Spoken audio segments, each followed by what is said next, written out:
Собирачи на старо железо и собственици на отпади се снимени како ја палат штипската депонија во намера да дојдат до за нив драгоцениот метал. Одредени лица кои што се пред се управувачи со отпад, продавачи на старо железо,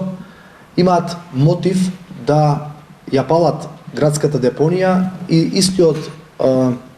отпад старо железо полесно да го селектираат и да го препродаваат. Овие лица се добро познати на институциите и живеат во нашиот град, затоа што имаат исто така нелегални отпади и се чести сторители на кривични дела, кражби за старо железо. Неколку пати досега сме имале примери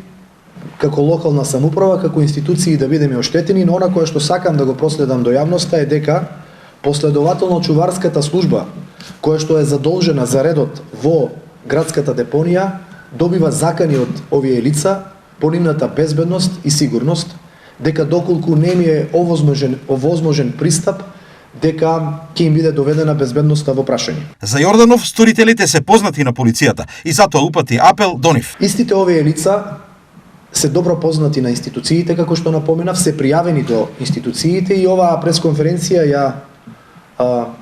повикав, ја свикав со цел да апелирам до надлежните институции,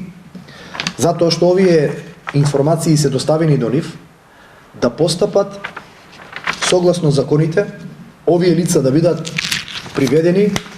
и да одговараат за предизвикување на општа опасност, за предизвикување на еколошка катастрофа, затоа што со палењето на депонијата, овие лица предизвикуваат еколошка катастрофа во нашиот град и го загрозуваат здравјето на нашите сограѓани. За ова не помогнале безбедносните мерки за заштита. Предпријатие заедно со општина Штип започна процес на оградување, на регулирање на депонирањето на отпад и чистење на некогашните депонии, како што е депонијата Крстот, односно веднаш позади населбата Пребег, која што, како што јавноста е информирана, веќе е затворена. Што во случај доколку надлежните се оглушат од апелот за санкционирање на овие лица? Доколку продолжат со девијантното однесување, ние немаме надлежност да ги санкционираме по одредени закони, но имаме морална обврска и институционална одговорност да го споделиме со јавноста за да на крај сето ова биде санкционирано.